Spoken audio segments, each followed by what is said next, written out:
Жалал Абад областына караштуу Аксы районунун Кашкасуу айыл өкмөтүндө төрөлүп, ошол жакта чоңойгонмун. Негизи ошол айткан азыркы төрөттөн калган денени кайра калыбына келтирүү менин эң сүйүктүү операцияларымдын бири да. 60 жаштагы апам 60 жаштагы апаны турмушка бердик азыр. Замандаштар, эгерде күйөөгө тие албай жаткан болсоңуздар, Нуртилекке келгиле.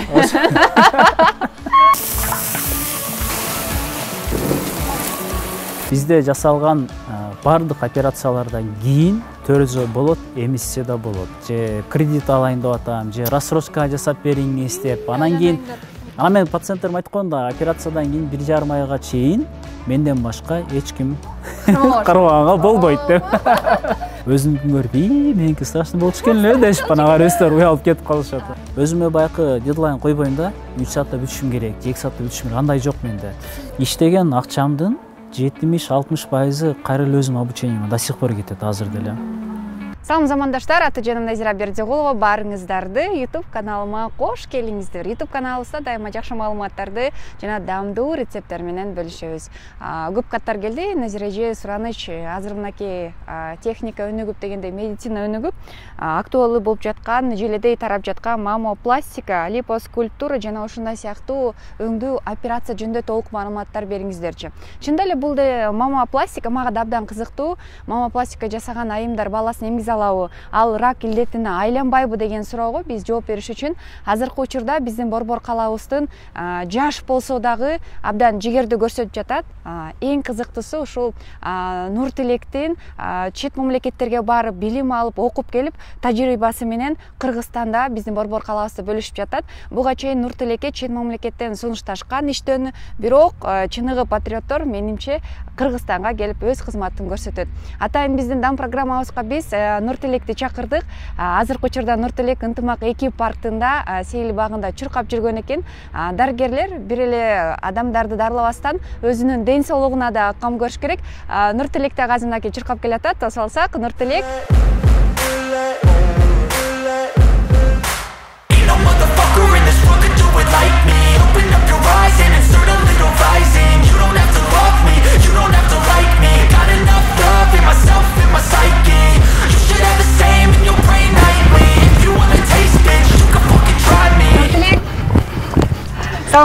Саламатсызбы. Кутмантан кандайсыз? Жакшы, рахмат. Сизди көрүп маанайым көтөрүлдү. Жаштар ушундай сиздей болгон инсандардын аркасынан эртсе жакшы болчу да. Анткени дени сак улуттагы, дени сак балдар төрөлөт дегендей, сизди таң эрте чыкканыңызды көрүп чынында таң калып жатам. Чоң рахмат. Бул эң маанилүү ден соолукка эртең менен каждый день чуркаганга аракет кыламын. Негизи эле спорт менен постоянно машыгып жүргөнгө аракет кыламын. Дайыма спорт менен жүрүш керек дейсиз. Ар дайым спорт менен жүрүш керек. Бир аз. Замандаштар, мынакей өзүңүздөр көргөндөй биздин программабыздын коногу Нуртилек Самарбеков болду. Эфирдин алкагы абдан кызыктуу болот. Биздин берүү аркылуу сиздер чынында эле мамопластика боюнча деги эле пластикалык операция туурасында кенен маалымат ала аласыздар. Демек сиздер биз менен чогуу болуңуздар. Нуртилек, кандайсыз? Эмне кылып жүрөсүз? Нуртилек мырза, биздин замандаштарыбызга дагы кызык болсо керек. Мага дагы кызык, кайсыл жактын кулуну болосуз? Кандай үй бүлөдө чоңойдуңуз? Аябай жакшы суроо болду. Келиңиз отуруп алалы, анан мен сизге кененирээк айтып берейин. Өзүм жөнүндө айтып берсем, Жалал Абад областына караштуу Аксы районунун Кашкасуу айыл өкмөтүндө төрөлүп, ошол жакта чоңойгонмун. Мектепте да ошол жакта эле окуганмын.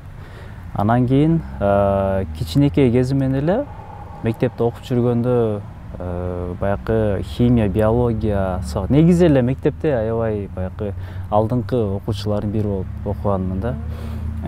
Олимпиадаларга катышып, кайсы бир конкурс болсо, бүт бардык жакка катыштырып эле ошол жактан аябай активный окуучулардын бири болуп бүткөнбүз. Анан мектепте окуп жүргөн кезде эле химия, биология сабактарынан баягы окуп баштаганда ошол сабакты жакшы окуп, олимпиадаларга катышып, дагы деле ошол жактардан баягы райондук, облустук деңгээлдерге чыгып, анан ата-энем байкап калып, Медицина болгон сүйүңүз ошондо башталган турбайбы? Биринчи ошол кезде эле анан кийин байкап калып мени ушул жака баягы кичинекей 6-7 класстан баштап эле медицина тармагына сени окутабыз, врач кылабыз, дарыгер кылабыз, даярдан оку деп кичинекейимен эле баягы кандай айтсам, орусча айтканда подсознанияга отургузуп койгон да. Демек сиз 6-классыңыздан даярдан баштаган турбайсызбы? Ошондо эми даярданып деп деле айта албайм, бирок 6-классыман баштап эле медицинадан башка бир кесипти мындай караган эмесмин да, вариант катары дагы. Как-то баягы өзүмө уверен болгонмун да, ушу мен врач боломун, ошол жака барып окуймун деген ой менен эле жүрүп окуп бүтүргөнмүн мектепти ал жакта. Нуртилек, айтсаңыз, ошол балалык кезде, мисалы үчүн мен мектеп кезде билет элем, бакаларды союп, анан бир эмелерди, сөл жыландарды кескилеп, бир операция сыяктуу бир нерсе кылып ойнойт элек да бала кезде. Алгачкы жолу колуңузга качан лезвиен кармап кестиңиз эле? Первая ваша операция. На ком было? Первая моя операция. Операция дей турган болсок, албетте бул жакта окууду бүткөндөн кийин анан негизи эле айтатпы, баягы кесип, канга аралашкан кезим кичинекей кезимден эле башталган. Ошол эле кезде 7-класста, 8-класста окуп жүргөндө эле биз да кыргыз жигиттербиз да баарыбыз эле. Анан кийин айылда баягы мал келип болот, союш керек болот. Ошондо койлорду өзүм эле союп эле, жиликтеп эле, коркпой эле баарын эле жумуштун баарын кыла берчүмүн. Анан андай кандан коркуп же андай нерсе болгон эмес да менде, коркуу сезими. Анан бир нерсени жаса, тиги койду союп, жиликтеп, коноктор келип даярдап кой десе, өзүм барып эле бутун байлап басып, союп, жиликтеп даярдап эле бышырып. Бул жиберчү.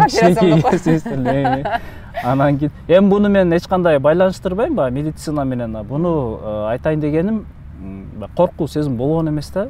Бар го кишилер ошол кой сойгондон дагы или бир кичинекей канды көрсө да коркуп жанына келе албайт да. Сиз билесиз, Нуртилек, менин дан программага келген коноктор баардыгы сөзсүз түрдө тамак жасап беришет. Өзүн жакшы көргөн бир тамагын казанга асып, жакшы маанайда биз чогуу жасайбыз. Эмне кой соебузбу, эмне кылабыз? Кой союп, акыркы 10 жылдан бери сое элек, чынын айтсам. Анан мен өзүм эмедемин да, түштүк тараптан боломун да. Анан кийин жалбаттан айтып кетпедимби, бизден, Аксы районунан бизде тамакты аябай жакшы жасайт негизи баардыгы. Ошол эле катарда мен деле негизи жакшы жасаймын. Анан кийин кээде баягы үйдө өзүм жасап коёмун, өзүмө жаккан тамактарды. Анан жакшы жасаган эле, жакшы көргөн тамактарын баардыгы эле балдар жасагандай ашты жасайм, пловду. Анан дагы дымдама жагат мага.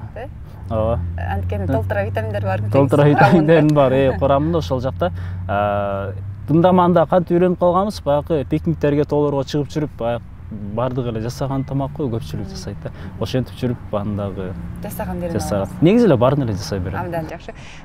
Эми билишимче бүгүн бир эле бизге эмес, биздин командабызга эмес, ошол азыркы учурдагы Абая көчөсү менен Акынбай көчөнүн кесилишинде карылар үйү бар.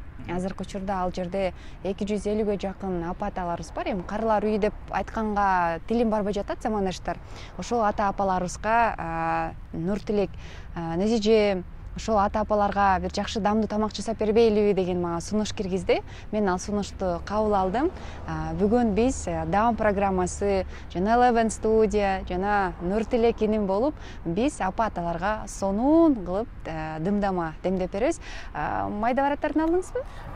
Баарын алып даярдап койгонбуз. Анда эмне барып, дароо эле жасай баштайлы. Казан башына түшүп, отту жагып, Отун ким жагат? Өзүм жагат. Өзүңүз жагасыз. Анда мен эттер кесишип, картошкалар артышайын анда. Бир аз жардам берип турсаңыз. Жакшы. Башкасын өзүбүз бышырып коебуз.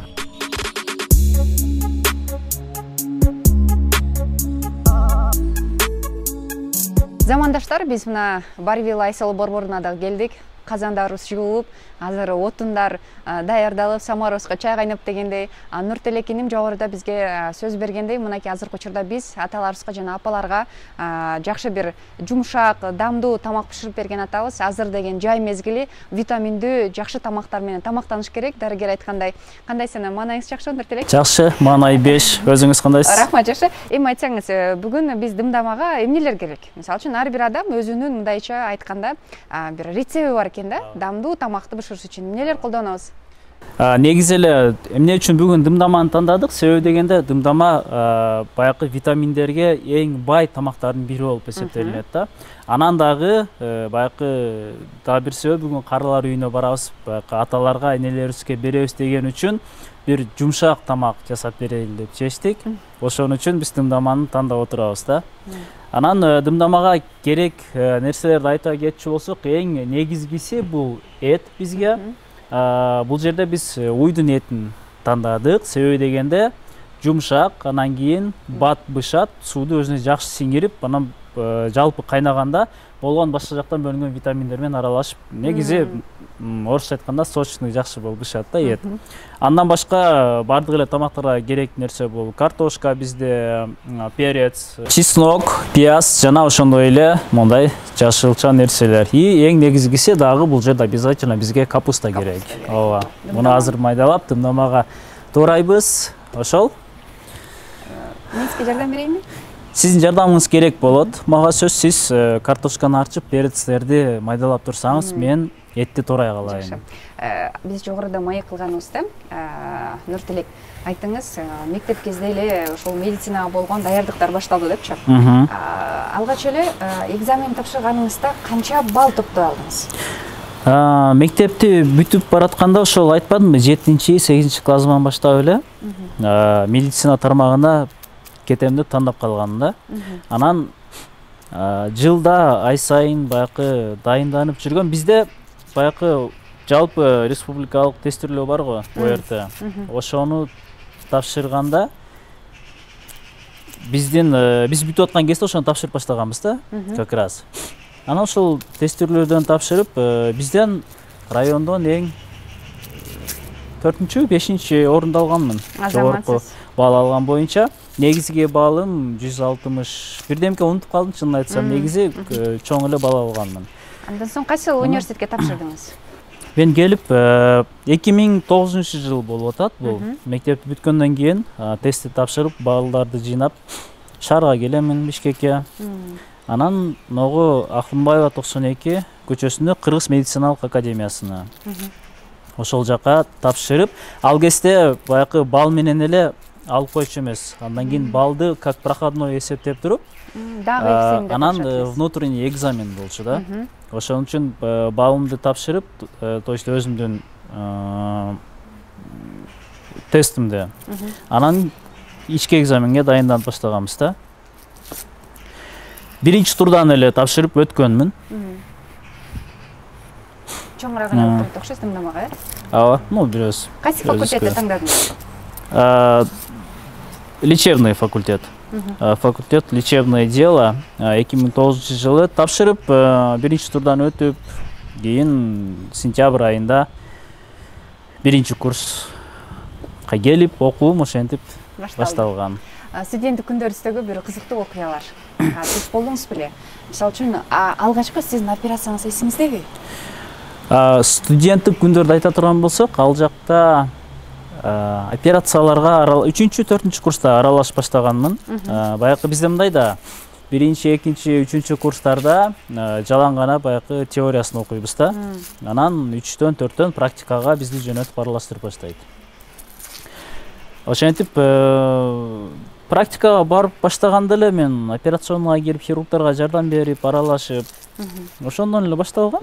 3 курсуман эле. Анан биринчи операция мен өзүмкү деп айта албаймын, себеби баягы команданан кийин ошол жерде иштеген чоң врачтардын эмесинин көзөмөлүнүн алдында жасачубуз да. Себеби студентмин да, кичинекейин бербейт эч ким.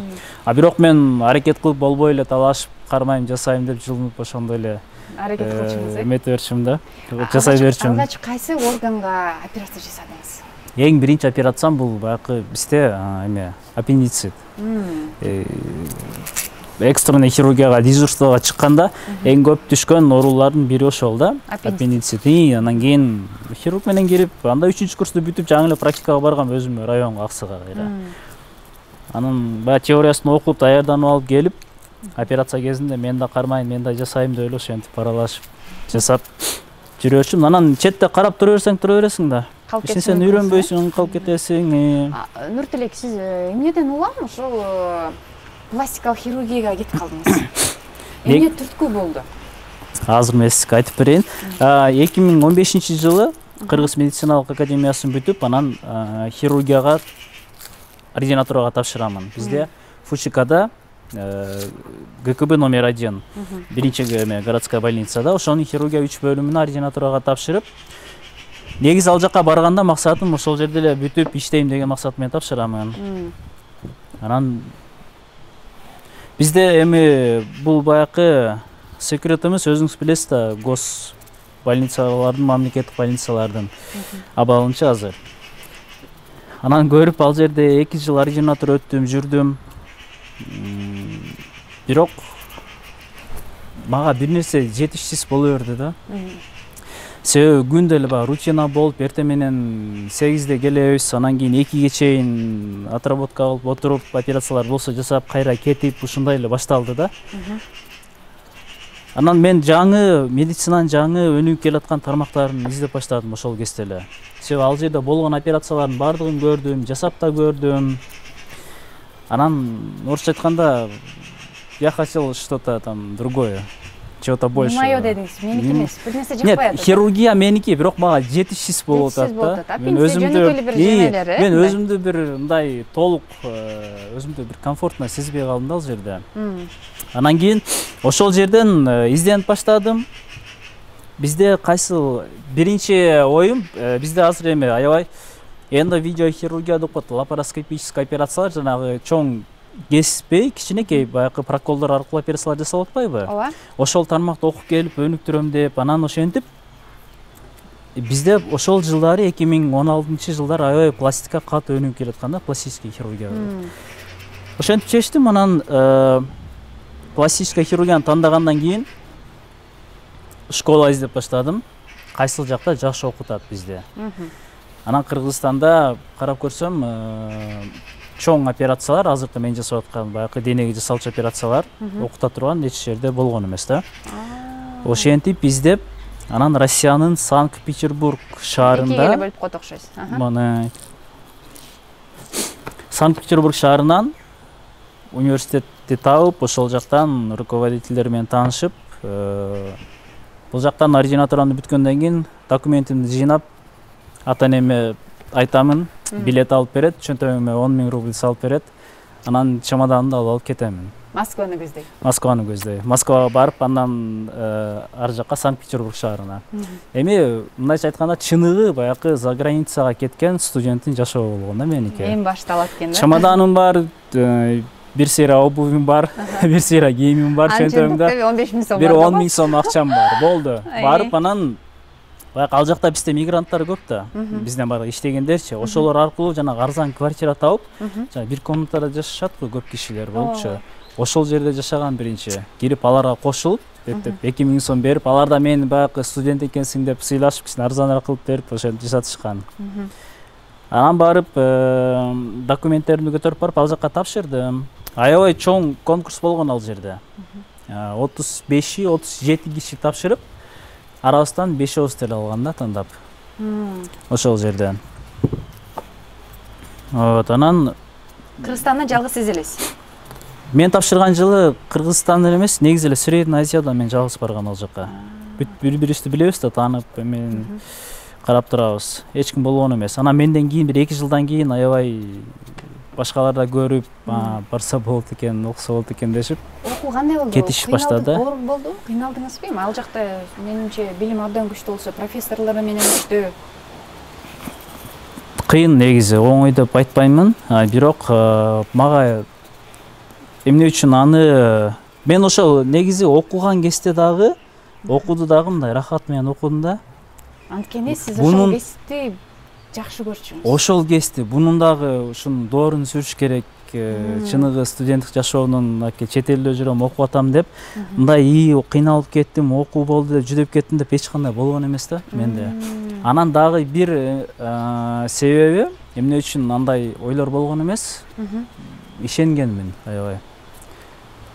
Мен бул нерседен өтөмүн, анан кийин чоң бир операциялар жасап, чоң-чоң ийгиликтерге жетишем сөзсүз деген настрой мен бул жакта всегда болгон да турчу.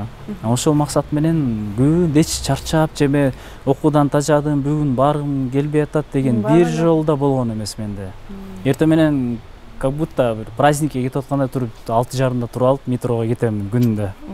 Бул деген кесипке болгон, адактуу болгон кесибиңизге сүйүңүз. Ошондой деп айтса болот го. Анан мен руководительдерим келгенче 1 саат мурда барып мен даярданып күтүп отурчумун да аларда.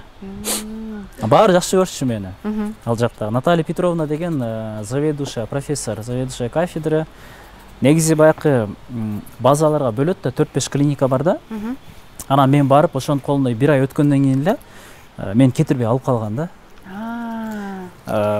Билбейм, может баягы хирургияга болгон жөндөмдү байкап калдыбы, анан ответственный болгонбу. Кетирбей ошо менен 2 жыл жанында алып жүрүп, анан кийин окуткан мен ошол жерде. Санкт-Петербургда канча жыл окудуңуз? 2 жыл. 2 жыл Санкт-Петербург шаарында. Демек операциялардын баары да алгачкы операциялар ошол жакта жасалган турбайбы? Санкт-Петербург шаарында жасалган, ооба. Азыркы мен жасап жаткан могул денеге жасалчу операциялар, жана төрөттөн кийинки восстановление кылып атпайбызбы? Ошолордун баарын ошол жактан Санкт-Петербург шаарынан үйрөнгөнмүн мен. Сиздин кардарларыңызды мындай байкап көрсөм, көп айымдар төрөттөн кийинки жабыр капкан, мисалы үчүн курсактары чоюлуп, же болбосо эмгизет да баланычы, баланы эмгизгенден кийин болсо айта берейин эми, эмчектери салаңдап, анан мисалы үчүн кээ бирлер такыр эле бала эмгизгенден арыктап кеткенден кийин эмчектер такыр жок болуп кетет экен. Мына ошондой айымдар сизге келгенде кээ сезимдери менен бөлүшүп берсеңиз. Эмне үчүн алар жамбаш жасаткысы келет? Эмне үчүн эмчегин жасаткысы келет? Эмне үчүн көзүндөгү мисалы үчүн сурмасын, же болбосо карасам курсактарын алдырат экен, кээ бирлер болсо сандагы майларын алдырат экен. Эмнеден улам жасаткысы келет? Аябай абдан жакшы суроо болду. Анан кийин негизи ошол айткан азыркы төрөттөн калган өзгөрүлгөн денени кайра калыбына келтирүү менин эң сүйүктүү операцияларымдын бири да. Ошол себептен дагы мен ушул тарапты тандап, бир нерсе кошуп кетейин. Пластическая хирургия деген да аябай операциянын түрү көп өзү. 100дөн ашык түрү бар да. Анан кийин анын баарын чогуу жасап кетүү кыйын да, болбой калат. Ошентип мындай бойлы узкий направление тандайбыз да, мен именно ошол денеге жасалчу операцияларды тандагам ал жактан. Анан мага келген пациенттеримдин көпчүлүгү аял кишилердин жашы 30, 40 жашка чейин да. Эми карап көрсөңүз жапжаш. Жапжаш ишо. 40 жашты мен 40ка чыгып калдым уже деп келишет. Мен айттым, почему уже? Эми эле 40тамын деп айтсаңыз деп. Ошентип всегда айтып коем мен. Эми эле 30тамын. Жакшы сөз экен. Ошентип үйрөнгүлө депчи. Анан кийин 50ге чыккандар деле баарын ошентип айтам. Пациенттерим өздөрү жакшы билет. Анан кийин баягы 1ди төрөп, 2-ни 3тү төрөп, мындай да баягы физиологияны эч качан биз токтото албайбыз да, адамдын өзгөрүлүшүнчү. Процессы старения кожи, жаратылыштын нерсесин өзгөртө албайбыз. Ошон үчүн төрөттөн калган баягы курсак чоюлат, сиз айткан түшүп калат, чоюлуп. Эми өзүңүз карасаңыз жапжаш.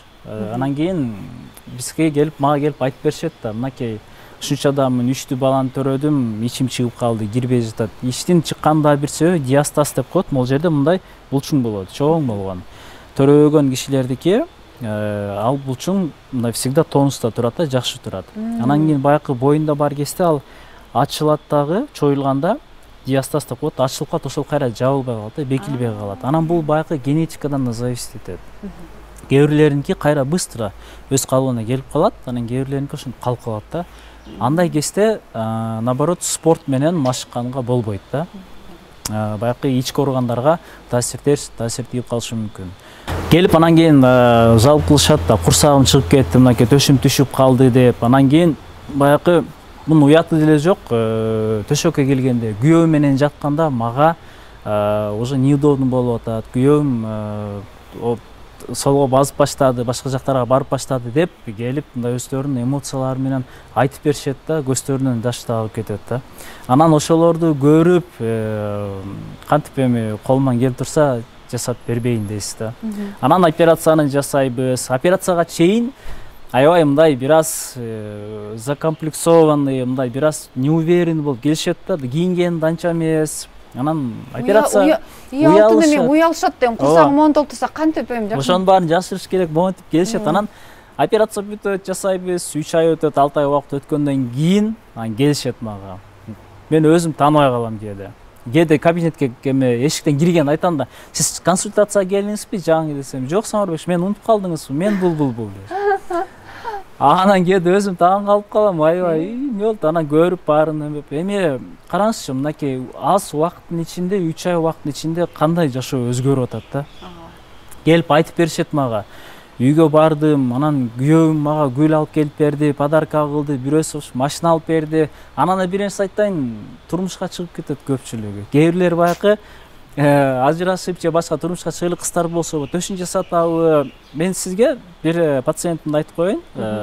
Жашы 60 жашта өзү. Мисал кылып, 60 жашта экен, угатасыздарбы замандашта? 60 жашта. Анан толук болчу аябай. Биринчи келгенде сиз арыктаңыз деп кайра жөнөтүп койгон. Операция жасаганга болбойт деп. 130 килограммдан 90 килограммга чейин арыктап келет. Азамат экен, эрке күчтүү экен. 3 ай 4 айда эле арыктайт. Анан эмне кылдыңыз десем, баягы бассейнге барып, танец жубата деп ушулар табып алып турган. Өзү арыктап келди. Анан жасап берип, төшүн жасадыңыз. 60 жашта. 60 жашта. Төшүн жасадык. Төшүн көтөрүп, кичирейтип, аккуратно болуп, ичин баарын кесип, фигурасын чыгарып бердик. Анан көрсө ага чейин ал видео бузуш менен бир итальянец менен сүйлөшүп жүрчү экен да. Андан кийин уже ал менен 3 айдан кийин ал живое свиданияга барат. Экөө жолугуп, жактырып калып, 60 жаштагы апам 60 жаштагы апаны турмушка бердик азыр. Замандаштар, эгерде күйөөгө тие албай жаткан болсоңуздар, Нуртилекке келгиле. Ошондой жагы да бар. Көрдүңүзбү кандай сонун нерсе. Азырга чейин рахматын айтып келет. Андан бери 2 жыл убакыт өттү. Вот, азырга чейин сиз жасап берип ушундай болду деп. Негизи көп аябай. Эфирдин алкагында көп темаларды козгойбуз. Мисалы үчүн көп адамдар мага айтышты да, мен ушу интервью алган атам Нуртилектен десем, Назира сурасаң, эмчекти чоңойткондон кийин рак илетине жабыркабайбызбы, кандай адамдарга эмчекти жасатса болот, жан баш жөнүндө, ал үчүн кандай документтер керек, канча жашта болушуңуздар керек. Айтор ушул биз бүгүн пластикалык хирургия боюнча көп маалыматтарды беребиз. Эми биздин азыктарыбыз аяр болуп калды. Сиздер айтышыңыздар мүмкүн, булар эмне 250 кишиге тамак растават мынча кичине деп. Биз баардыгын даярдаганбыз. Азыр болгону биз ушул атайын калтырып коебуз, эфирдин алкагын ачып көрсөтөйүк деп. Казан башына баралы, Нуртилек. Сиз отунду жагып бериңиз барып. Мен буларды жууп, жыйгыштырып казан башына. Мен казан башын отту жагып, кызытып даярдап турайын. Анан барып баштайлы. Сүйлөштүк.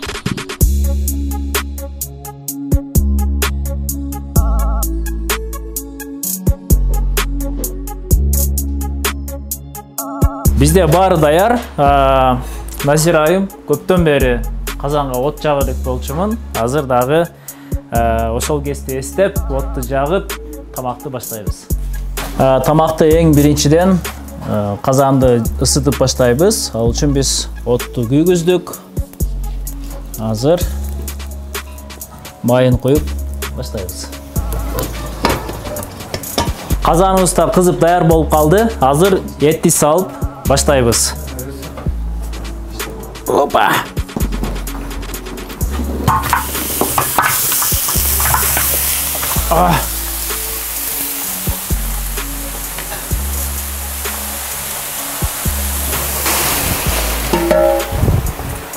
Дымдаманын өзгөчөлүгү этти салгандан кийин капустаны салабыз. Азыр казанга отурабыз баарын.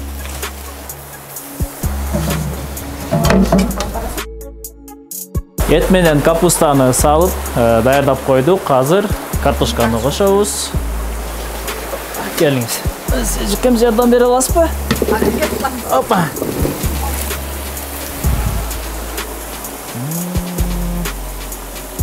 Нуртилек мырза, өзүңүз кандай тамактарга мындай табитиңиз тартат? Кандай тамак жеген жакшы көрөсүз? Негизи тоюмдуу тамактарга. Тамакта сөзсүз түрдө эт болуш керек. Ошондой тамактарды жеймин. Операция жасап кеткендер сөзсүз түрдө диетага отуруш керекпи? Өзүңүз жазып бересизби? Анткени ал өзү аран келип курсак майын алдырса, операциядан кийин рекомендацияларын беребиз баарына эле. туура тамактануу керек. Себеби ошол баягы биздин операциядан жасатып кеткен результатты кармап калыш үчүн спорт менен машыгып, туура тамактанып жүрүш керек да. Аны сөзсүз түрдө биз айтабыз. Мисалы үчүн кандай тамактарды жеш керек? Негизи эле баардык эле тамактарды жесе болот. Тамактын качествосуна карап жеш керек. Белокту көбүрөөк жеш керек. Анан туура тамактануудун азыр аябай эмеси көп да. Түрлөрү көп. Интернеттен окуса болот. Кээ бир пациенттер өздөрү эле таап алат. Кантип тамактаныш керек, качан тамактаныш керек. Ошол өзү каалаган денеге, түспөлгө келгенден кийин сөзсүз түрдө диета кармаш керек. Замандаштар анткени элестетиңиздер. Бул деген өтө бир мындай оор операциялардын бири болсо керек, Ооба, меники операцияларын жанакы айтып атпаймынбы, денеге жасалчу операциялар төрөттөн кийинки. Бул пластикалык хирургияда эң чоң операциялардын бири болуп эсептелинет да. Анан кийин узакка созулчу операциялар 5 саат, 6 саат, 8 саатка чейин жасайбыз да. И ошондой эле операциядан кийин калыбына келүүсү 1 ай, 2 айлап жүрүшөт. Пияз салабызбы үстүнө? Сонун болуп калды бул жак. Азыр үстүнө пиязды кошобуз. Асан үсөн кошуп, радуга болуп калды карасаңыз, үстү боёк. Сонун болуп калды бул жак азыр. Чындап эле эң дамдуу тамак дымдамак. Бүт витаминдерге бай, Бул жерде караңызчы, канча нерсени коштук. Витаминдердин баары ушул жерде болот да азыр. Сонун тамак болот. Бүт баарын салып даярдадык, азыр тузду кошуп, анан кийин казанды жабып 1,5 саатка дымдап коебуз. Отуну кандай болуш керек? Ортобу же? Отуну орто болуш керек. Күйгүзүп салбаш үчүн, эт баардыгы жумшак болуш үчүн отту орто деңгээлде жагабыз да. Жүрүңсеме маегибизди башка жактан булатсак, качан биздин дымдамабыз дымделерибиздин даяр болуп калат. Замандаштар, биз маегибиздин эң кызыктуу моментине келдик. Экранга жакыныраак олтуруңуздар. Кыздардын мындай дайыма берилчү суроолордун бирин берем азыр. Менимче Нуртилек даяр болуп калса керек. Нуртилек, мисалы үчүн мен боюмду көрдүңүз, менин салмагым 54, боюм 1,70. Мисалы үчүн мага кандай размердеги имплант керек? Мисалы үчүн сизге келген картарды бир карап эле билип коесузбу? Эң туура суроо. Негизи операциянын башталышы консультациядан башталат да, менин кабинетимден. Ошол жерге келгенде биринчи суроо мен пациенттерге берген суроом бул: сиз кандай каалайсыз? Кандай размер, кандай формада болсун, желанияңызды айтыңыз деп. Анан мен угамын, алар айтып беришет, мен чоңураак же максимально естественный болсун деп. Анан мен өзүм андан кийин угуп көрүп параметрлерин алам. Ушу бою 1,70 сиздикиндей комплектация болсо, мисалга айта турган болсок, анан мен өзүмдүн оюмду айтам. Сиз үчүн идеалдуу размер мондай болот. Анан кийин баягы импланттардын биз азыр төштү чоңойтуу жөнүндө сүйлөп атабыз да. Анан кийин импланттардын түрү болот да. Круглый анатомический имплант деген эки түрү болот. Анатомический деген бул баягы өзүнүн эле баягы без имплантов красивая форма болот го, молочная железа. Ошонун эле формасын кайталайт да. Естественный результат болот. Анан кийин круглый деген, ал круглый, более пышный такой тоголок, чоң болуп көрсөтөт. Анан мен айтам, сизге круглый имплант болбойт, анатомия коебуз. Себеби сиздин дене түзүлүшүңүз арык чырай келет экен, белиңиз ичке экен, төшүңүз дагы ичкерээк экен. Ошон үчүн круглый койсок сизге жарашпай калат деп. Ошентип экөөбүз анан кийин ортодо бир чечимге келебиз да. Бирок акыркы тандоо менде калат да. Пациент эгер келип мага жок болбойт, только чоң коюп бериңиз, мага только чоң круглый коюп бериңиз десе, мен пациенттерге отказ деле бере берем да. Мен жасабайм анда. Себеби мен көрүп турам, сизге жарашпайт ал экенин деп. Себеби мындай да, мен кабинетте көп көрөмүн да, келет. Мага башка хирургдардан операция жасатып келишет, башка кылышат. Анан ошол жанагы чоң төш боюнча айта турган болсок, өздөрү арык чырай, жакшынакай фигурасы сонун, анан кийин төшүн чоң кылып жасатып алат. Ал деген көрүп калам да, өзү бир татынакай, бирок төшү такыр, жараксыз да. Анан мындай, алар деген баягы көйнөктүн астында, кийимдин астында жакшы көрүнөт, объемный болуп. Анан консультацияга киргенде мен 1-2 секундка пациенттерге айтам да, мен сизге жөн эле көчөдөгү бир эркек киши катары айтайын сизге. Могул жарашпайт сизге вообще. ошентип айтам ачыгын эле. Эми мен өзүм профессионалдуу точкам өтөйүн кайра деп туруп, анан эмне үчүн ал туура эмес экенин, эмне үчүн жарашпайт экенин түшүндүрүп айтып беремин да. Себеби азыркы эле айткан жанакы көйнөктүн астында сулуу болуп, жакшы жарашып келди. Анан кийин чечингенде эле жалаңач болчу. Ал деген наоборот, менин оюмча көпчүлүк эркектин көңүлүн калтырып коет да. Ожидание реальность болуп калышы мүмкүн да. Баа сыртынан көрүп, жакшынакай экен деп, анан көргөндө ичине өзүнө жарашпагандай болуп калат да. Анан мен ар дайым айтам да пациенттергечи, сиздин төшүңүз деген кийимдин астында эмес, сиз чечингенде өзүңүздү күзгү караганда ал деген сулуу болуш керек, өзүңүзгө жарашчудай болуш керек. Ошон үчүн сиз сырттан кийимдин астында, көйнөктүн астында объемный болсун деп ага ориентир албаңыз деп ошентип түшүндүрүп. Мындай да, Нуртилек, мисалы үчүн мен айымдар мисалы үчүн төрөгөндөн кийин имплант салдырды, төшүн чоңойтту, анан дагы кош бойлуп төрөгөн учурда ал кантип эмгизет? Могу имплант жабып калбайбы? Сүт кактан чыгат деген суроо да. Ал кантип баласын эмгизет? Мен сразу айтып кетейин, бизде жасалган бардык операциялардан кийин төрөзө болот, эмиссе да болот. Бир да кандай операция жок. Баягы мен жасаган операциялар эстетикалык. Эми ошол сиздин сурооңузга токтолсок, төшкө жасалган операциядан кийин төрөзө болот, бала эмиссе да болот. Эч кандай ал жака таасирин тийгизбейт да. Ал кандай болуп калат ал? Астында болуп калабы, Нуртилек? Атайын эмеси бар да, техникасы бар. Карман деп коебуз, баягы ошо имплантты кое турган мындай место даярдайбыз да. Бизде төштө деген анатомиясы мындай да, молочная железа эмчеги, анан кийин анын астында деген булчуң болот да. Большая грудная мышца деп коет, малая булчуңдар бар да. Биз ошол булчуңдун астына чейин салабыз да. Мен сизден көрсөтөйүн. Бул мынакей төш деп коелу. Демек, бунун астын монту өзүңүздүкүн көтөрүп коесузбу? Жок, мындай. Астына калып кетеби же имплант? Имплант боло турган болсо, эме молочная железа, анын астында булчуң бар да. Ошол булчуңдун астына имплант салып атабыз. Ошону айтам. Демек, ошондо анан үстүндө баягы молочная железа, эмчек өзү бүтүн боюнча эле калат ал. Имплант астынан мындай көлөм берип турат да. Дальше ал өзүнүн функциясын аткара берет. Эмискенде, сүт чыкканда эч кандай таасири тийбейт, ал жака зыяны жок. Эми Нуртилек, операция жасадык, бала төрөдүк, баланы эмгизип атабыз. Канча бир убакыт өткөндөн кийин ошол эле жасаган эмчегибиз кайра шалбырашы мүмкүн, Бул эми жаратылыш да. Ооба. Балким биз кайра семиребиз, кара айрыктайбыз. Ал кайра ошол имплант шалбырап калышы мүмкүнбү? Биз жаратылышка каршы бара албайбыз да, тилекке каршы. Баягы адамдын процессы старения кожи, негизи организмди эч ким токтоткон жок да. Возможно, в будущем ойлоп чыгар окумуштуулар бир нерсени, бирок азыркы кезде анын андай кыла албайбыз. Эми жасаткандан кийин айтып коеюн, импланттын баягы кызмат кылуусу идеалдуу срок бул 10-15 жыл да. 10-15 жылдан кийин баягы импланттын качествосу бузулуп же жарылып бир нерсе болуп кетпейт. Элестетиңиз, баягы импланты жок эле жакшынакай төш да. Бирде эмисти, экине эмисти, анан кийин ал карыган сайын түшүп баштайт да. Анан имплант менен ошондой эле болот да. Башында объемный болуп жүрдү, анан кийин бирок имплант ордунда турат, бала эмискенден кийин карыган сайын үстүндөгү эмчек кайра кожа чоюлуп, бир аз тери чоюлуп түшүп баштай берет да. Бирок ал деген генетикадан зависит этет. Анан кийин канчалык деңгээлде өзүн баягы жакшы карап жүрдү, ошондон дагы зависит этет. Бүт баарын биз мындайча айтканда по факту чечебиз да.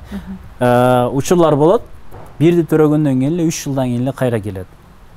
Бирди төрөп келет, себеби уже төрөгөндө баягы сүт аябай көп толуп, эмчеги чоңоюп кеткенде кайра кичирейгенден кийин бир аз кыйшайып түшүп калат да, бир жагы ылдый болуп, өйдө болуп калышы мүмкүн. Аларды кайра коррекция кылып оңдоп беребиз. Ошол импланттын өзүн калтырып эле же болбосо алмаштырып, өзүнүн баягы методикалары бар да. Бирок ошол эле кезде 15 жыл 3-тү 4-тү төрөп, ошондон кийин дагы жакшынакай боюнча эле формасы калгандар бар да. Демек, бул генетика экен да. Ошонун генетикага да карайт бул жерден. Нуртилек, демек, мен мындай сиздин сөзүңүздөн бир нерсени түшүндүм.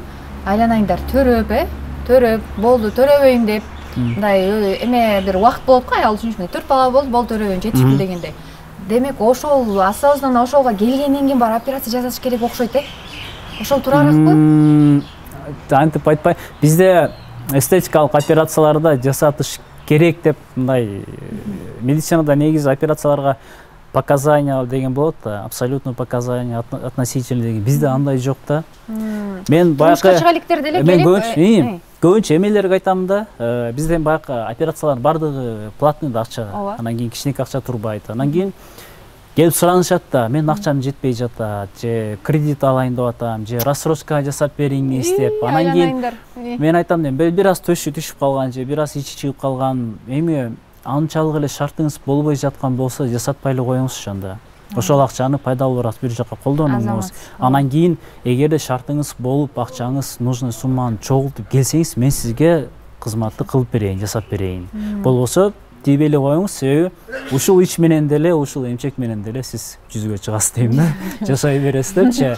Анан жана мен болуп калдым да, импланттын да өзүнүн паспорту болот дейт. Документи болот дейт, өзүнүн чипи болот дейт. Ал кандай? Бул кандай сөз өзү? Мен үчүн өнүп чыгып атат да. Импланттарды да аябай көп фирмалар чыгарат да. Бизде мен иштегендердин бир 2-3 фирма бар, самый брендовый, дүйнө жүзүнө аты чыккан.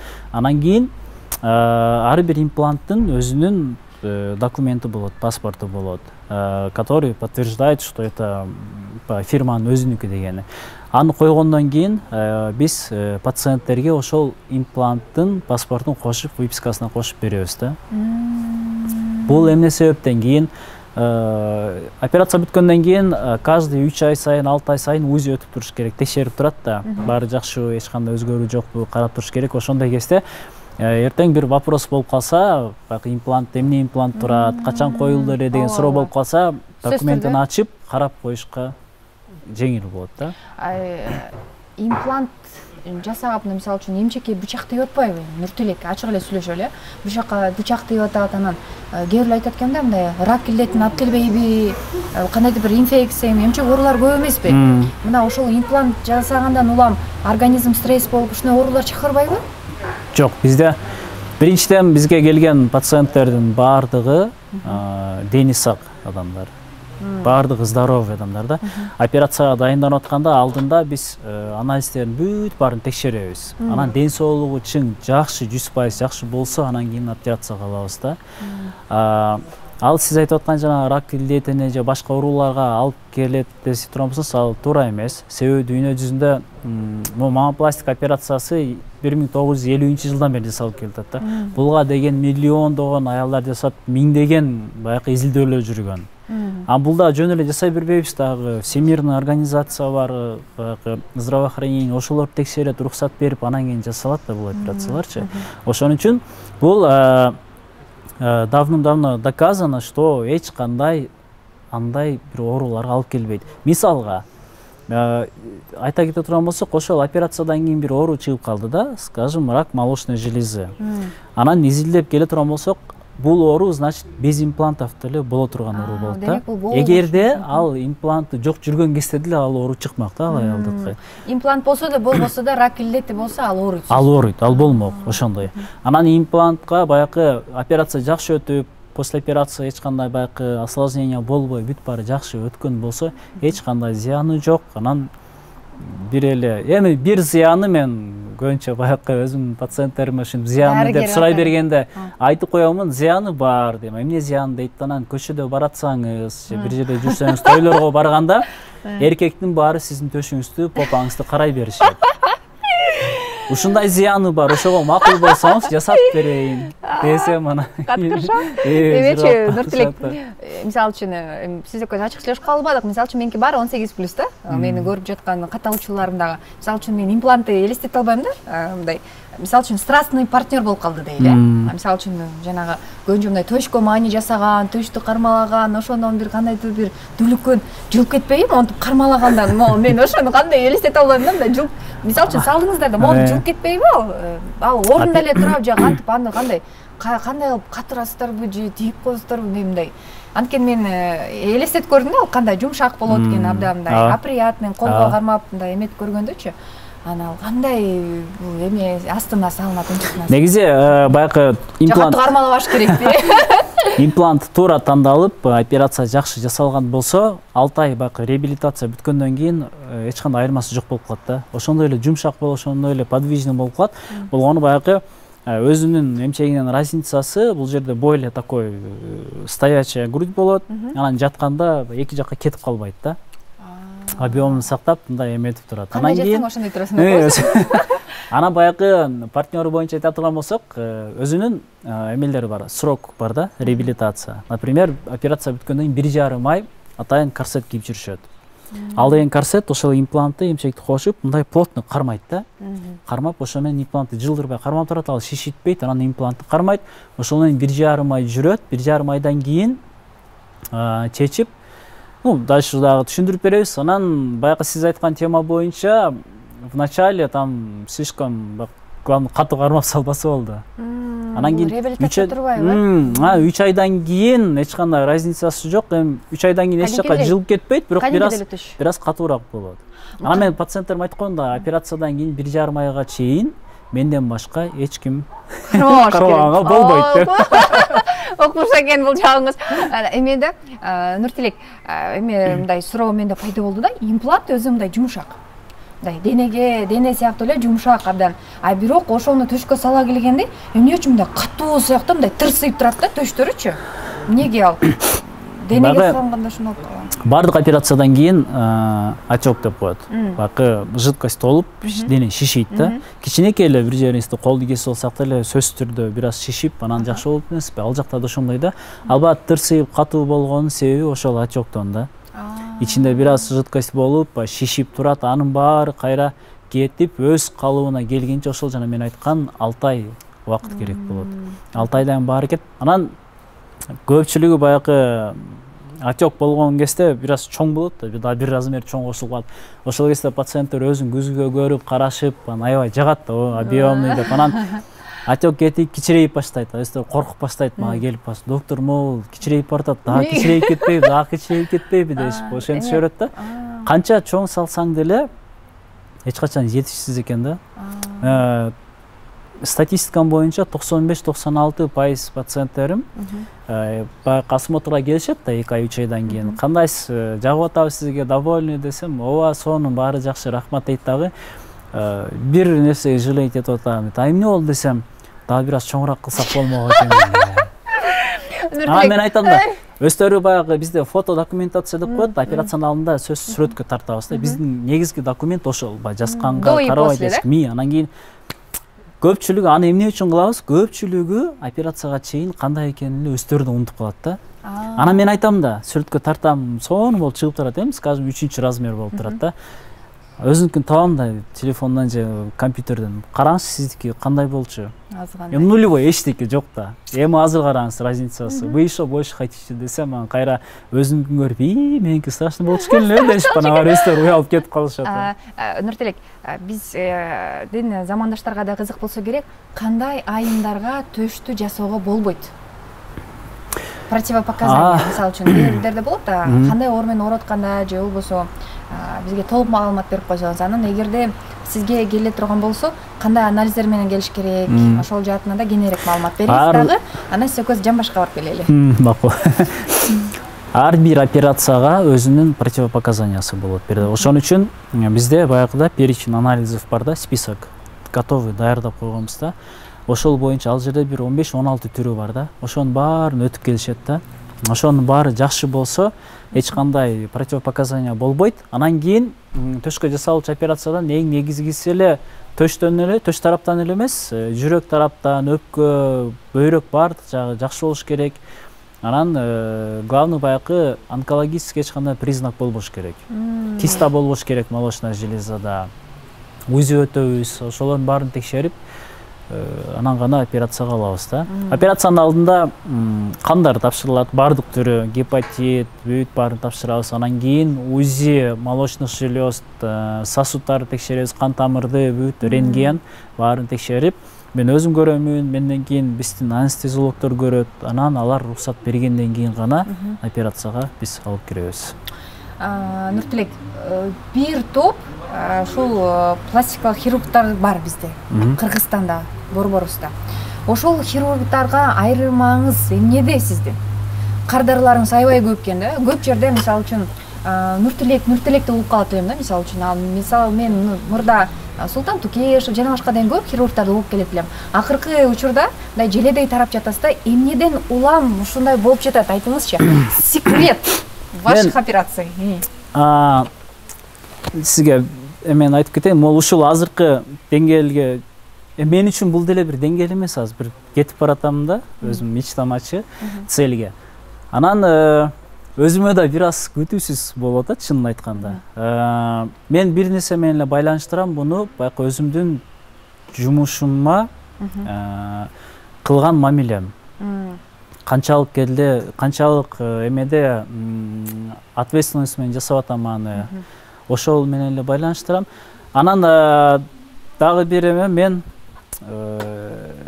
бир кара эме отличием, билем, отличие деп айтамбы или элдин баары окуйт да, баардыгы окуйт, чет жакка чыгышат. Анан бирок хирургтар көп, Нуртилек, хирургтар көп. Мен сизге бир эле сиз жалгыз деген жок, бирок доктор Самарбеков көп угуп калды да. Эмнеден улам? Эмне кыласыз сиз ошо келген сулуу кыздар менен же билбейм. У вас демек бир фишкаңыз бар да? Мен ойлойм результаты. Операциядан жасаган баягы до после алган результаттарым да. Ошол менен эле байланыштырам. Ар бир операцияга мен аябай кунт коём да. Ар бир баягы мен үчүн баягы азыр аябай көп да пациентимчи. Бир күндө понедельник күндөрү, например, прием кылам, консультацияны 35тен 55 кишиге чейин бир күндө кабыл алам. Есть хирурги, которые 10 жылдан бери иштеп атат, 1 жылда ошолчо киши кабыл алат да. Эмнеге? Ошону азыр айтып келдим. Анан башынан мен ойлойм баягы результат, анан айтып атам, ар бир операцияга көңүл коюп, ар бир деталь, мелочуна чейин баягы операционный столдо менде мындай жок да. Өзүмө баягы дедлайн койбойм да. 3 саатта бүтүшүм керек, 2 саатта бүтүшүм керек. Андай жок менде. Я мен операцияны бүтөм, качан мен өзүмө жаккан кезде гана. Тегип көрүп, если бир жери жакпай калса, мен эринбейм, кайра ачып, кайра коюп, өзүмө жаккан кез анестезиологдор мен командам андай билет бардыгы, качественно жакшы наркозду берип мага условия түзүп беришет. Анан шашпай иштей берем да. Бул төш жаккан жок мага, жакшыраак болуш керек деп. Анан кийин эмне үчүн мындай азыр көп болуп барды? Баягы мен кардарларым, пациенттеримчи жашыма карабай, себеби активный карьерамды баштаганыма 2019 жыл, 1,5 жыл болду да. 1,5 жыл мурда мен сизге бир нерсе айтайын, модель издеп, бир 10-15 кыз аял кишилерди операцияларды бесплатно жасагам мен. Потому что мен окуп келдим, тиякта жасап көрдүм, өзүмө ишенгем да ошондо мен жасай алам, бирок ошону элге көрсөтүш үчүн ушундан өтүш керек да. Мен башынан эле баягы акчаны коюп алып туруп, жасайм деп отуруп алган жокмун да. Я сначала доказал дело менен. Вот я умею делать это, вот живот мондай ичтен мондайды кылам мен, мондай төштөн мондайды кылам деп туруп көрсөтүп, анан бизде азыр баягы Instagram аябай эмеспи? Актуалдуу. Анан бизде особенно эстетикалык хирургияда Instagram биз жумуштун бир бөлүгү да.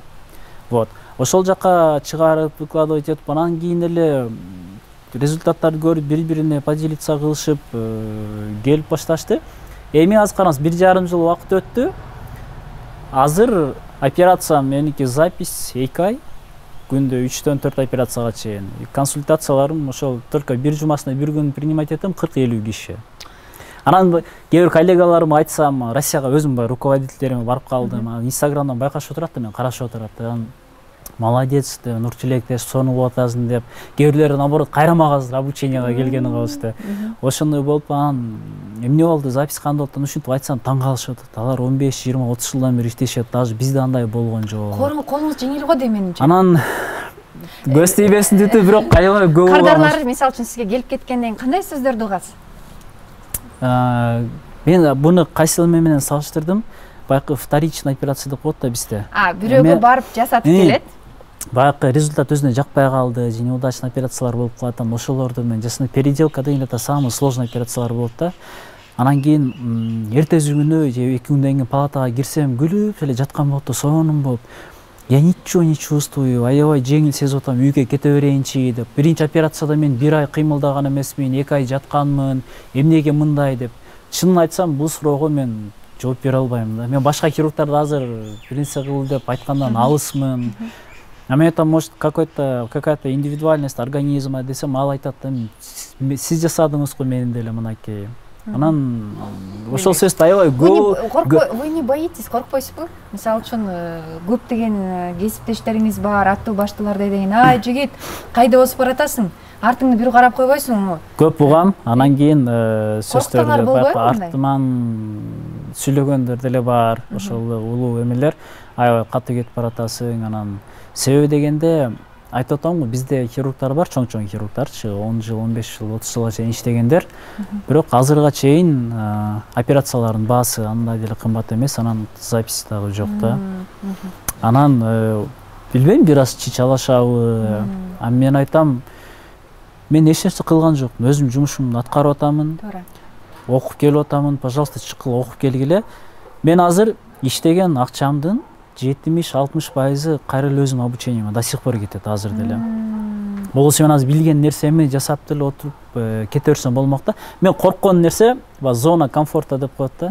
Ошол нерседен корком да. Эң качы бир баягы волнага кирип алып, шашпай билген операцияларды жасап жүрөрүм келбейт да. Эртең мына июньдун акырында Москвага кайра эле обучениеге кетип атам, бир жумага. Ошол эле бир жумалык курстарым окуп келген. Болбосо мен жасап жүргөн операциялар 1-2 нюанстар моменттерин эле көрүп келемин да.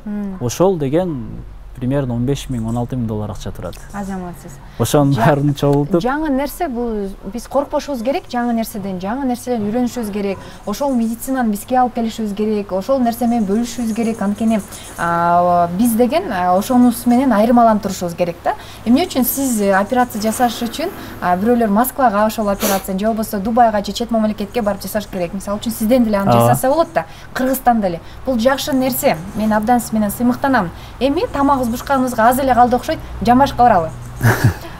Жамбаш жасаган видеолоруңузду көрүп абдан таң калдым да. Айтып бериңизчи ошол процесс боюнча. Жамбаш жасаткан кыздар көбүрөкпү же төш жасаткан кыздар көбүрөкпү? Жамбаш эле эмес, аны негизи липоскультура деп коет, полностью денени өзгөртөбүз да баарын. Ичин, капталдарын, белин, ичкертип баарын, мындай комплексный операция болот. Бул операция акыркы 5-10 жылда аябай бир катуу темп менен өнүгүп келатат да азыр. Анан негизги бизде дагы аябай популярный операциялар ушул болуп атат.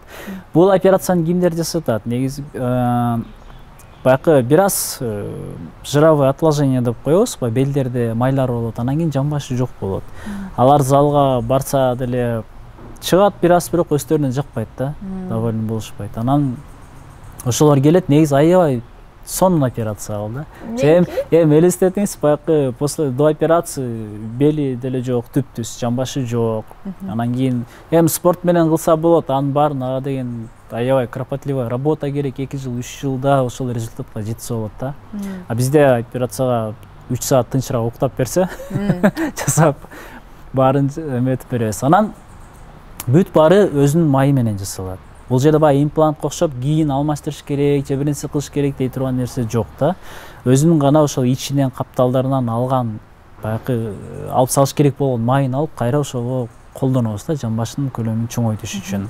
Атайын оборудованиялар бар бул жерде. Азыр Бишкекте ошол 1-2 эле клиникада бар, негизи ошондо вибрационный липосакция деп коет. Кымбат оборудованиялар турат алар. Ошондолор менен жасалат да. Жанагы видеолордон көрүп калам да. Курсактан 15 килограмм, 6 килограмм май чыкты дейсиздер да. Ошол чын эле ушундай май чыгабы? Ошол майды алып эми жамбашка коесуздарбы же жамбашта кесип, кандай процесс айтып берсеңиз? Жок, кандай деген бул операция деген липоскультура деген эч кандай баягы разрез жок жасалат, эч жери кесилбейт. Кичинекей баягы 4-5 мм болгон гана прокол болот. Атайын баягы канюля деп коебуз, мындай шприцке окшогон чоң-чоң нелер, май сордургучтар болот да. Ошол менен дененин баарын майын алып, жамбашка деле бир эле кичинекей проколдон кайра ошол майды куюп чыгабыз да. Бир эле кол менен ошондой красивый жамбашка койсо болобу? Кичинекей, кичинекей эле ортосу болот. Анан эч жерде разрез болбойт, эч кандай баягы кеспейт, урбет билинбейт ал жерде. Анан ошол атайын жамбашкада өзүнүн куя турган эмелер болот да. Каналдары, зоналар болот. Ошол жака туура куюш керек. Анан баягыда көп, особенно Инстаграмдан көрүп эле процесс работаларды көрсөтүп атпаймынбы менчи. ойлошот, карап туруп эле, мен эле жасай берсем болот турбайбы деп баягы окуп алган неопытный хирургдарчы жасап башташат да. Ал жерде деген мен ушул операцияны жасаш үчүн минимум 10 жыл убактым кетти. Окуп, анан канча деген курстарга барып, дагы эле окуп жүрбөймүн. Канча практика дейм. Анан тилекке каршы именно ошондой хирургдардан кийин анан бизге кайра келишет да. Эң оор нерсе бирөөнүн жумушун кайра жасоо. Кайра оңду. Мен всегда ачыгын эле айтамын, башка хирургка жасап келген болсо, аракет кылам да жасабагангачы. Өзүңүз хирургуңузга барыңыз, оңдотуңуз, может ал өзү билет деп, аябай бир 2-3 жыл отказ берем, болбой келишет. Мен сизге только доверяю, сизге эле келдим деп. Азыр Москвадан жасатып, төшүн жасатып, мени лично тааныбайт, Инстаграмдан эле көрүп, же сарафан аркылуу угуп калышып, например, Дубайдан ошентип вторичный операциялар уже келип башташты, бияка келип баштады да мага. Мен айтпадым беле, Москвада да операция жасап калдым, Арменияга бардым, көп жакка барып, азыр деле чакырышат, келдешет. Бирок мен ал жакка барсам дагы баягы бир жумалык 10 күнгө барсам, барып жасап келем да. Азыр эми ушундай буйруса деңгээлге чыгып баратабыз. Мен барбай, ошол пациенттер бул жака келип башташты уже. Биздин казынабызга түшүп өткөн да акча. Анан мен бул жерде кичине баягы негизи өзүм патриотмун да менчи. Ошол да почему мен ал жака барып, баягы жол кирүү төлөп, отелдерден акча төлөшүм керек. Бул жака келсин, бизге Кыргызстанга да бюджетке кичине болсо да салымын кошсун деп. Мен эле айта турган болсок, бир жылда жок дегенде 100 киши келет да. За границадан. Это же тоже баягы мамлекетке кошкон салым да. Абдан жакшы. Биздин кухнядан тамак чап атат, отелдерде алып атат, налог төлөп атат. Ошонун баарын учитывать этиш керек. Ай Нуртилек, мейли, мындай. Жана жамбаш жөнүндө айтып берсеңиз дагы, укол аркылуу деп калбаңыз, ал процесс реабилитация канча убакыт алып калат? Жамбаш менен жата береби? Жаган болбойбу? Операцияны эгерде баягы только жамбаш ичте майларын алып жамбашты эле жасай турган болсок, ал ичинде курсагында жатат только 1 ай. 1 ай только курсакта жатат, бирок капталга жатса болот, анан кийин эмне жамбаш менен жатпайбы? Жамбаш менен жатса бир аз баягы май деген жумшак да. Анан башында кандай форма берсек, ошол форма боюнча жумшак болуп өзүнүн формасында калыш керек да. И ошону сактап калыш. Анан жамбашына жатып алып, же белине жатып алса, бир аз кыйшайып, квадратный форма болуп, анан мага пациенттер келет да. Кээ бир аз непослушный пациенткалар болот да. Аларды сразу билип коем мен. 15 күндөн келгенден кийин эле билем да, бул жамбашты эле жатып жүргөн экенчи. Айтам да, сиз алдап атасыз мен десем, анан мойнуна алышат да, там түндө байкабай жатып алып атам деп. Нет, болбойт. Курсакка жаттыңыз, эртең попаңыз квадратный болуп калат, анан кийин мага Нуртилек күнөөлүү болот. Ошон үчүн деп ошентип түшүндүрүп берем. Операция бүткөндөн кийин корсет кийгизебиз, денеге полностью кийет, утягивающий белье деп коет да, баягы форманы сакташ үчүн, денени шишитпеш үчүн. Ошол менен 1 ай 1,5 ай жүрөт, анда кийип. Бир 3-4 күн бир аз кыйналышат, бир аз отек кетип, уже фигурасы өзүнө жагып баштагандан кийин уже унутуп калышат. Мындай да бизде операцияны жасаткандан кийин 2-3 күндөн айтышат да, болду, мен экинчи келбейм, башка операция жасатпайм, все, хватит с меня деп. Же ортот да биринчи, экинчи күн. Ортот, ортот деген сөздү айтпаңызчы мага. Аны мен баягы консультацияда айтам да, даяр болуңуз, ушундай болот. Мен жанагынтип эч качан обещать этпейм да, ой, все будет шикарно, не бойтесь деп. Анан баягы последствияларын да айтып берем. Мага келген пациенттер менден операция болгон эмелерин билишет да бардыгы. Мындай болушу мүмкүн, мындай осложнение болушу мүмкүн. Ушуга даяр болсоңуз мен жасаймын деп. Анан кийин себеби башында все будет шикарно, идеально болуп деп жасап берип койгон, эртең бир жери туура эмес болуп калса, конфликттин баары ошондо келип чыгат да. Ушундай жерде дагы мындай профессионализм керек. Баарын туура жеткизип айтыш керек да. Нуртилек, между нами да, айтыңызчы, бул жана кыстакеде болгон балдар бар го, төшүн жасап элесизби? Был такой случай? Мага 1-2 жолу келди, бирок мен отказал. Эркек киши шүмшүктөр эркек бойдон калбайсыңар дейт. Ошондой деген. Это не моё. Мага келишти 1-2 жолу баягы жасап бериң. Эркек балдар. Да, сделать грудь. Ну, который негиз кылса болот, ооба. Как же? Просто на вырез имплант. Алар жанагындай эркек балдар, которые идут уже к замене пола. Да. Бул замена пола деген дагы жөн эле жасап койбойт. Ал 5 жыл баягы психологдун наблюдениясында болуш керек, ошентип анан разрешение буйруп ошентип жасатат да. Мен аларга просто отказ берем. Мен сизге все равно жасабаймын. Мен операцияларымды байкап көрсөңүз, көпчүлүгү 90% баягы төрөттөн калган ичти төштөрдү кайра калыбына келтирүү да. Мындайча айтканда, я бы сказал, нужна операция да. Азан эркектерге жөн имплант салып или большие губы деген это нем аларды мен жасабайм. Эмечи, Нурлик, болобу ушундай мисалы үчүн мында рак илдети менен сиз таарымаңыз, бирок рак илдети менен ооруган айымдарчы, мен көп иштешип калдым ошол андай айымдар мененчи. Алар ооругандан үчүн деле ошол эмчегин алдырат да. Ооруган эмчегин алып келиш керек да. Ал айла жок, сыздап байкуш ошо эмчегин алдыргысы келбейт, бирок айла жок. Оору кыйнап атат да.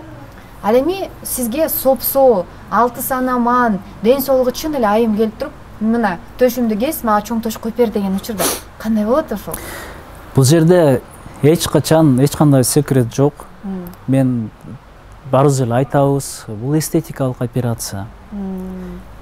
Если хотите, я вам сделаю. Это услуга моя. Вот сколько это стоит. Если кереги жок болсо, анан ал тарабын деле негизи карабайм, себеби здоровый эмелер келет. Анан кийин рак менен ооруган молочная железасын алдырып салгандарга салыштырып көргөн эмесмин андай деле.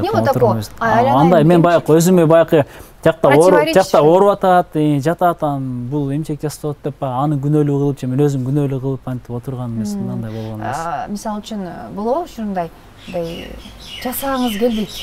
Жакшынакай эле эмчегиңиз бар экен, жасатпай эле коюңузчу. Көп болот, аябай көп болот. Жакшынакай жамбашыңыз бар экен, спорт залга барыңыз, туура тамактаныңыз, идеальная фигура. Ар бир консультация болгон күнү жок дегенде минимум 3-4 ошондой келет арасында. Жакшынакай 23-24 жаштагы кыздар, фигурасы сонун, эмчеги да сонун. Анан көрөлү деп, что вы хотели деп көрсөтөт да, көрсөткөндө мынтип карап туруп өзүм таң калып калам да. Көзүнө карайм дагы, эмне кылган атасы? Что вы хотите десем, груди хочу дейт. У вас шикарная, говорит, не трогайте. Я хочу побольше. Анан мен акырын түшүндүрүп берем. Тийбеңиз, наоборот, мага келишип, сиздикиндей жасап бер деп суранышат. Сизге мындай Кудай бериптир, ушуну сактап калыңыз, андан көрө жүрүңүз десем, кээ бирлер аябай баягы өздөрүнүн самооценкасы көтөрүлүп, профессионал пластический хирург өзү айтып атат, сонун деп. Уверенный, рахмат дешип чыгып, аябай сонун болуп чыгып калган. Кээ бирлер недовольный кетишет. Мен айтам аларга, баягы хирургтар бар, табылат сизге, бирок я не хочу сейчас вашу красоту испортить. Тийбеңиз дейм да. Ошондой эле фигурасы деле, попасы и төшү, көбүнчө төш боюнча. Чынында сонундар келет. Анан мен айтам да, экини төрөңүз, эмизиңиз, анан эмчегиңиз бир аз баягы түшүп калса, шылбырап калса, келиңиз, мен сизге жасап берейин. Азыр тийбеңиз. Сизге операция жасатып кеткендер удачно турмушка чыгып кетет экен да?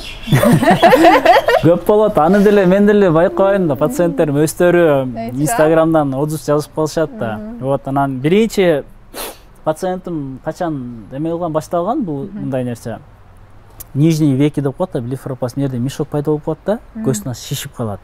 Анан кийин аябай адамдын возрастын көп көрсөтөт да, кары көрсөтүп калат.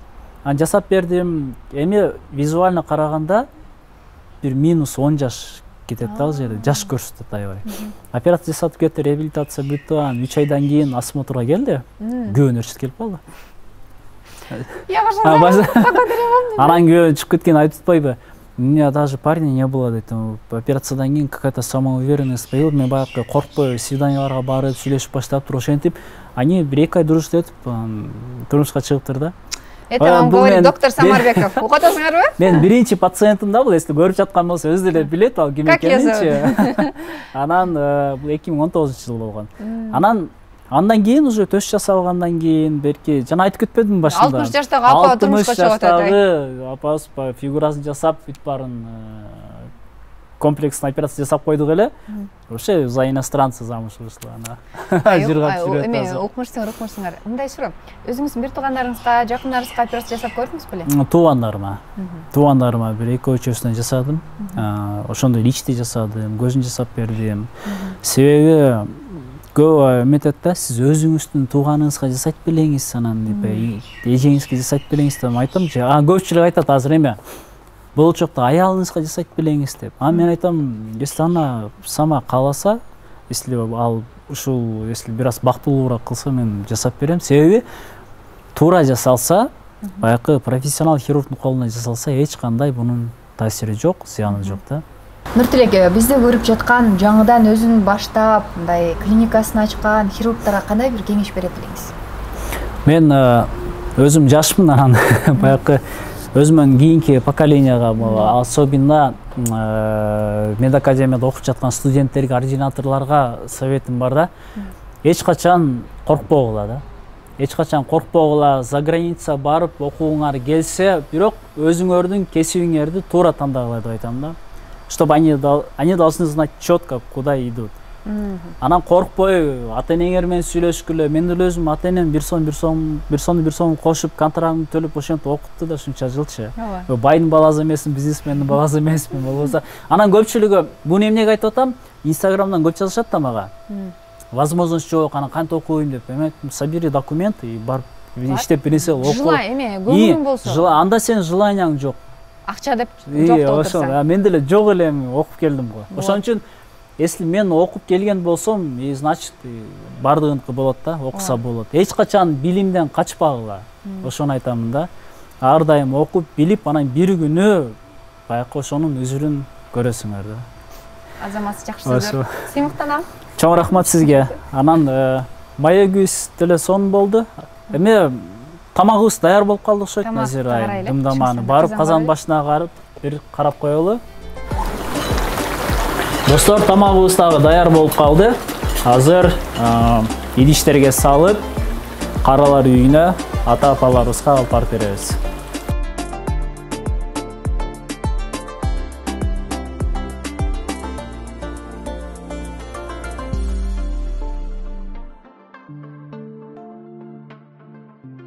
Тамактарды салып даярдап атабыз. Азыр буйруса жакында жолго чыгабыз.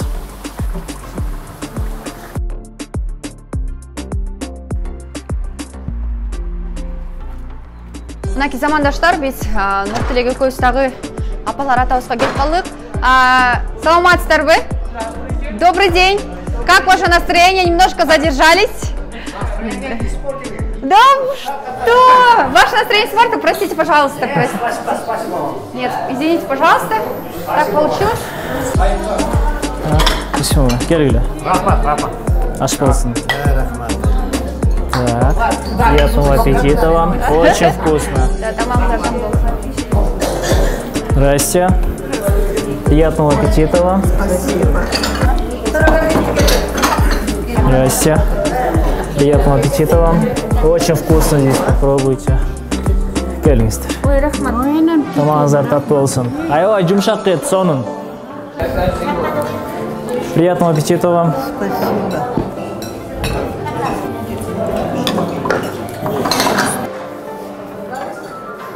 Тамагыңыз таттуу болсун. Алыңыз. Тамагыңыз таттуу болсун. Рахмат Пирапханага. Ошо силердин баардык мактоолордун саламыбыз пайгамбарыбызга. Ошо силердин өзүңөргө өмүрлүк жарыңар менен тең карыгыла. Алла таалам колдоп турсун. Карлыктын эң жакшы сыйын берсин. Балдарыңар, небелериңердин төрүндө ошол эң жакшы сыйды көргүлө. Үйүңөргө ынтымактуулук кешип бакыт талай берсин. Астын үйүңөргө бук кетирбесин. Алла таалам өсүп жиберген оргусунан өсүп сактап турсун жана өзүңөр сактап жүргүлө. Бул ишке алып келгендерди Алла таалам өзүнө кабыл кылсын. Ошондо турган баардык соолукту жогору кылсын. Bir soğuk, 10 soğuk, 10 soğuk, 100 soğuk ötete, iyi tiyaktan günölüğünü olsa, gelini geçirip kalar. Kayda жүргүлө, aman жүргүлө. Үйүңөрдөгү ага тууганыңардын арасында, эл темишанын арасында, мамлекеттүүлүккө баарыңарды ишиңерди жарык кылсын Алла таалам. Алыс жол жүрсөңөр Алла таалам колдоп жүрсүн. Атабыздын руху жандап колдоп жүрсүн. Кыдыр атабыз жандап жүрсүн. Дагы айтам, байларыңардан ашкан байлык ушул ден соолугуңар силердин. Ден соолугуңар баарыңардын, укумуңарга чейин, небелериңерге чейин баарыңардын ден соолугу жакшы болсун. Алла таалам колдоп жүрсүн. Рахмат. Ишке келгениңерди, ишке алып келгениңерди Алла таалам дагы кабыл кылсын. Баардык соолукту жогору кылсын. Амин. Ömür versin, ден соолук берсин. Чоң рахмат. Ден соолуктуу болгула. Замандаштар, мына ушун менен бүгүнкү атайын сиздер үчүн жасаган чыгарылышыбыз дагы соңуна келип жетти. Жогоруда көргөндөй, мынакей биз эртеден бери аракет кылып жасаган дамдуу тамагыбызга келип, аталарыбыз менен апаларыбызга салып бердик. Кичине эмоцияны кармалбай кеттим, анткени менимче бул жакшы көрүнүш эмес. Күндөн күнгө кыргыз аталардын, кыргыз апалардын саны көбөйүп жатат. Бул абдан өкүнүчтүү. 9 ай курсагында 3 жыл колунда ал эми өмүр бою жүрөгүнө салып жүргөн ата апалар ушул жерде болгону менин зээнимди кеңейтет. Учурдан пайдаланып, мен өзүмө тең курактуу баарыбыз жаштарга айтып кетет элем. Момундай көрүнүштү токтотушубуз керек да. Ар бир ата эне үйдө биздин төрүбүздө отуруп, биздин ысык чайыбызды ичип, өзүнүн келиндеринин чайын ичип, өмүрүнүн аягына чейин сый урматты көрүүгө татыктуу. Азыр кирип, аябай мен да бир эмоциональный бир башкача болуп турамын азыр. Себеби чынын айтсам, көптөн бери мындай жакка бир аралашпай жүрүп, бир аз эмеден чыгып кетиптирмин да. Аябай башкача болуп чыктым азыр. Кичинекей бир порция тамакка сүйүнгөнүн көрүп, бир башкача сезимдер пайда болуп атат да. Баарыңыздарга айтып кетет элем, чакырамын, мондай көрүнүштү токтотобу. Аябай көп жакшынакай аталар, бапа, менелер отурат, дени сак баары. Ошолордун баардыгы үйдө отуруш керек. Кандай шарт болсун, үйдө өздөрүнүн балдарынын алдында, балдарынын колунан чайын ичип, өмүрүнүн аягына чейин отуруш керек да. Кыргызда жакшы сөз бар эмеспи? Жакшы бала ата энесин төргө сүрөйткөн да. Ал эми жакшы тарбиясы жок, начар өсүп калган адамдар, балдар тарбиясы болсо да балким кийин бир муңдарга аралашып, ата энесин көргө сүрөйткөн да. Балдарыңыздар сиздерди төргө сүйрөгөн кыз улдар тарбиялансын. Учурдан пайдаланып, мен ушул Нуртилек иниме чоң рахматымды айтамын. Бүгүнкү жасаган ишиңиз жакшы болсун. Сиз 10ду берсеңиз, жараткан сизге 1000ди 2 эселеп, 10 эселеп берсин. Негизи өмүр кыска, бирок ошол жасалган жакшы иштер гана эсте калат экен да. Ошондой жакшы иштерге себепкер болуп жүрө бериңиз. Чоң рахмат, Назира айым, сизге дагы бул идеяңыз үчүн чоң рахмат. Анан дагы бир нерсени айтып кетем, буюрса алдыда ишенем дагы мындан да чоң бир благотворительность жумуштарды чоң жасайбыз. Жакшы, рахмат, замандаштар. Бүгүн биз деген ушул абдан жакшы бир теманы талкуулап сиздерге ачып бере алдык. Эгерде сиздердин жеке өзүңүздөрдүн сурооңуздар бар болсо, Нуртилек иниме анда Instagram баракчасына кайрылыңыздар. Мен өзүмдүн YouTube каналыма сөзсүз түрдө баракчалардын номерлерин калтырып кетемин. Консультация алыңыздар. Эч качан шашпаңыздар. Төшүңүздөрдү жасатканга, жамбашыңыздарды жасатканга алгач жакшы адис менен кеңешип, анан ошол жолго барыңыздар демекчимин. Анткени ден соолук бул бир эле жолу жашоодо берилет. Ошол ден соолукка биз өзүбүз гана кам көрө алабыз. Аты жөнүм Назира Бердиулова. Көрүшкөнчө, угушканча. Рахмат.